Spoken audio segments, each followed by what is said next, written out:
नमस्कार दोस्तों, पॉलिटिक्स में आपका बहुत बहुत स्वागत है। तो उम्मीद है आप सभी पार्ट 1, 2, 3, 4 आज जो एमपी सेट एग्जाम हुआ है, आप इसका एनालिसिस वीडियो देख चुके हैं। नहीं देखे हैं तो पहले आप उसे डिस्क्रिप्शन में दिए गए लिंक से जरूर देख लें।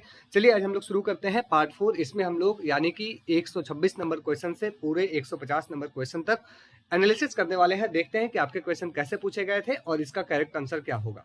तो क्वेश्चन नंबर 126 से शुरू करते हैं। A detailed analysis of role of caste in Indian politics has been defined in the book caste in Indian politics. इसके ऑथर कौन है? तो ये आई थिंक आपका सबसे आसान इसका जवाब होगा, वो होगा रजनी कोठारी। चलिए मैं एक ऐसा क्वेश्चन ले लेता हूं जिसमें आपका आंसर मार्क नहीं है।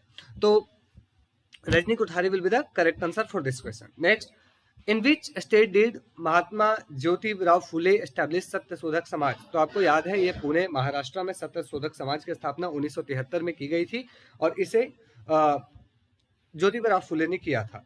Next, which is the first state form in on the basis of language? तो आपको पता है Andhra Pradesh was the first state which was formed on the basis of language. Bharatiya Janata party जब बनी थी 6 अप्रैल 1980 में, तो इसके प्रेसिडेंट कौन थे? तो इसके प्रेसिडेंट थे अटल बिहारी वाजपेयी। इस बात को आप ध्यान रख सकते हैं। विच amendment of Indian constitution introduced anti defection law? तो आपको याद है ये 52nd अमेंडमेंट एक्ट था, ये आप ध्यान रख सकते हैं। आगे बढ़ते हैं। As long as the study of public administration is not comparative claims for a science of public administration rather than hollow, ये किसकी स्टेटमेंट है? याद रखिएगा, बहुत इंपॉर्टेंट रॉबर्ट डहल, बहुत ही इंपॉर्टेंट स्टेटमेंट रॉबर्ट डहल की है, याद रखिएगा। नेक्स्ट, पॉल एच एप्लबाई जो है पब्लिक एडमिनिस्ट्रेशन और प्राइवेट एडमिनिस्ट्रेशन के बीच में डिफरेंस सेट करते हैं, इनमें से कौन उसमें से नहीं है? तो आप ध्यान रख सकते हैं, इन्होंने पॉलिटिकल कैरेक्टर को लेकर डिफरेंशिएट किया था, breadth of scope, impact and consideration इसको लेकर किया था, इसके साथ साथ पॉलिटिकल अकाउंटेबिलिटी को लेकर किया था। यानी यहाँ पर जो अकाउंटिंग एंड ऑडिटिंग है ये इसका आंसर होगा, यानी कि इसकी बात उन्होंने नहीं की थी। 133 नंबर क्वेश्चन देखते हैं। यहाँ पे पूछा गया है choose the correct statement related to ecological approach. तो इकोलॉजिकल अप्रोच आपके पब्लिक एडमिनिस्ट्रेशन में किसने यूज किया? फ्रेडरिक्स ने यूज किया था। It is close to Weberian model. क्या ये वेबरियन मॉडल था? No. It is interdisciplinary. Yes, ये इंटरडिसिप्लिनरी था। इसके साथ साथ इट इज, तो एक और 3 बिल्कुल आपका सही है। आप देख रहे हैं दो ही ऑप्शन दिया हुआ है, तो आगे जाने की भी जरूरत नहीं है। आपका 1 और 3 इसका करेक्ट आंसर होगा। प्रोपाउंडर ऑफ एल्टन मेयो ये गलत है, ह्यूमन रिलेशन थ्योरी वो भी क्लोजर है, वो भी गलत है। आगे बढ़ते हैं। नेक्स्ट आपका है question number 134। The concept of new public management is known by many other names, which of the following option is not synonymous to the new public management? तो यहाँ पे आपको देखने को मिलता है जैसे न्यू पब्लिक मैनेजमेंट जो आपका सेकंड मिनो ब्रो कॉन्फ्रेंस 1988 के बाद आता है, इसको कई अलग अलग नामों से जाना जाता है, जैसे कि मैनेजरियलिज्म, इसको मार्केट बेस्ड पब्लिक एडमिनिस्ट्रेशन भी कहा जाता है, इसी को पोस्ट ब्यूरोक्रेटिक पैराडाइम भी कहा जाता है, इसी को एंटरप्रेन्योरियल गवर्नमेंट भी कहा जाता है, और third way between public and private administration भी कहा जाता है। यानी कि इसका जो करेक्ट आंसर होगा आपका वो होगा लिबरल एडमिनिस्ट्रेशन। इसको हमने लिबरल एडमिनिस्ट्रेशन नहीं कहते हैं, इस बात को ध्यान दीजिएगा। अकॉर्डिंग टू मी इसको आप देखिएगा। 135 नंबर क्वेश्चन पूछा गया था, which of the following are not included in the impact of globalisation on public administration? तो कौन इनमें से इम्पैक्ट नहीं था पब्लिक एडमिनिस्ट्रेशन के ऊपर? तो आप देख पाएंगे यहाँ पे increase role of intellectuals above geographical boundaries, ये तो इम्पैक्ट है कि लोग विदेशों में भी है तब भी किसी देश में जाके इम्पैक्ट बिना गए हुए वहां पे इम्पैक्ट डाल रहे हैं। Increase irrelevance of irregularities due to growing economic level, क्या इससे इरेगुलरिटीज बढ़ रहा है? नो, इरेगुलरिटीज नहीं बढ़ रहा है। तो ये दो का एक हाई लेवल सिविल अवेयरनेस, ये तो अच्छी बात है। Next, decline impact of multinational companies, क्या इससे मल्टीनेशनल कंपनी जो उनका इम्पैक्ट डिक्लाइन हुआ है? नो। आई थिंक इसका आंसर 2 और 4। और decrease the differences between public and private administration, तो सही बात है। तो 2 और 4 इसका करेक्ट आंसर होना चाहिए, ऑप्शन नंबर सी, ध्यान रख सकते हैं आप। क्वेश्चन नंबर 136 क्या है? मैरी पार्कर फोलेट जो है 3 वे सजेस्ट करती है कंस्ट्रक्टिव कॉन्फ्लिक्ट को लेकर। आपको याद होगा दिस इज डोमिनेशन, कॉम्प्रोमाइज और इंटीग्रेशन, जिसमें उन्होंने बात किया है जो बेस्ट है वो है आपका इंटीग्रेशन। तो इसका करेक्ट आंसर हो जाएगा ऑप्शन नंबर बी, ध्यान रख सकते हैं आप। क्वेश्चन नंबर 137 क्या है? Which of the following statement is not correct in the views of Barnard regarding communication? तो कम्युनिकेशन और अथॉरिटी आज इंटर रिलेटेड कॉन्सेप्ट, ठीक है। Authority is the communication accepted by member personal, ठीक है। communication from high officials are having 3 categories in the respect views Barnard and Fayol are similar. मुझे लगता है इसका आंसर डी होना चाहिए, बट एक बार फिर से आप चेक कर लीजिएगा अपने नजरिए से। इसके बाद है which among the following pair of motivation is not correctly match. तो आपको देखने को मिल रहा है यहाँ पे 2 फैक्टर थ्योरी जो है वो फ्रेडरिक हर्जबर्ग देते हैं, ना कि डगलस एमसी ग्रेगर देते हैं। डगलस एमसी ग्रेगर जो है theory of X and Y देते हैं।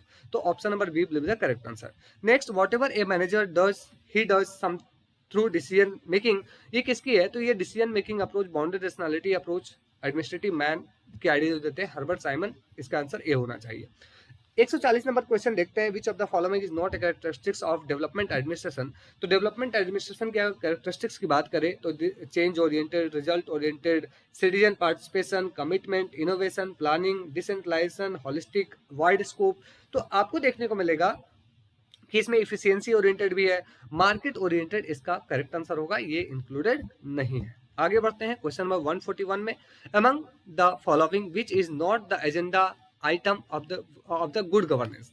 तो गुड गवर्नेंस में क्या आप कभी भी आर्बिट्रेरी एक्शन अथॉरिटी की बात कर सकते हैं क्या? यहाँ पे इफेक्टिवनेस की बात कर सकते हैं, रिजल्ट ओरिएंटेड एडमिनिस्ट्रेशन की बात कर सकते हैं, करप्शन फ्री एडमिनिस्ट्रेशन की बात कर सकते हैं, किसी का मनमाना या खुद के मनमर्जी से जितना चाहे उतना यूज करते हुए अपने उसको फॉलो करेंगे। इसके बाद the origin of public accounts committee on in the public Indian political life in 1896 is associated with the recommendation of. आप इसका आंसर एक बार चेक कर लीजिएगा, मैंने ढूंढा बट आई कांट फाइंड। अगर आपको पता है तो आप कमेंट में इसका आंसर दे दें। 143 नंबर क्वेश्चन देखते हैं, among the following which is not characteristics feature of Indian administrative culture. तो अकॉर्डिंग टू में देखा जाए तो सत्ता का दैवीकरण यहाँ नहीं होता है, मतलब option number C would be the correct answer, can be the correct answer for this question।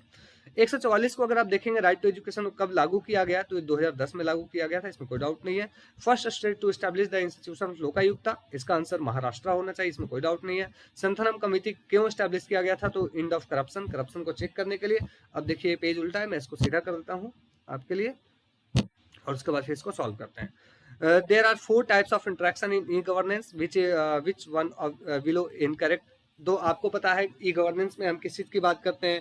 Government to citizen, government to business, government to government, government to employee. यहाँ पे गवर्नमेंट टू कोर्ट की बात हम नहीं करते हैं, इस बात को आप ध्यान रख सकते हैं।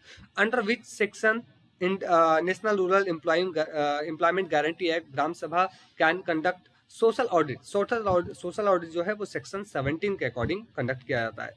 Which of the following statement pertaining to मनरेगा इज करेक्ट। तो ये 100 दिन की आपको लीगल गारंटी काम प्रोवाइड करता है, मैनुअल काम हो सकता है, 5 किलोमीटर के अंदर हो सकता है, तो इसका आंसर होगा ऑल द अबव।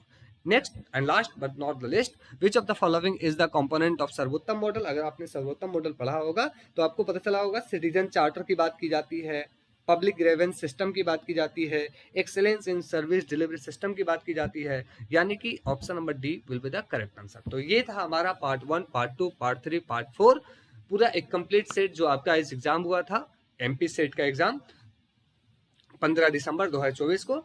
उम्मीद है आपको इन वीडियो से काफी हेल्प मिला होगा। अगर आप यूजीसी नेट की प्रिपरेशन करते हैं, पॉलिटिकल साइंस एस्पिरेंट आप हैं ही, तो आप हमारे चैनल को लाइक शेयर सब्सक्राइब करना ना भूलें। सिर्फ इसलिए नहीं क्योंकि ये कॉमन सा चैनल है, इसलिए क्योंकि आपको यहाँ पे बेहतरीन कंटेंट मिलते हैं ताकि आप अपने प्रिपरेशन को बूस्टअप कर सकें। थैंक यू सो मच, मिलते हैं नेक्स्ट वीडियो में, तब तक के लिए धन्यवाद, जय हिंद।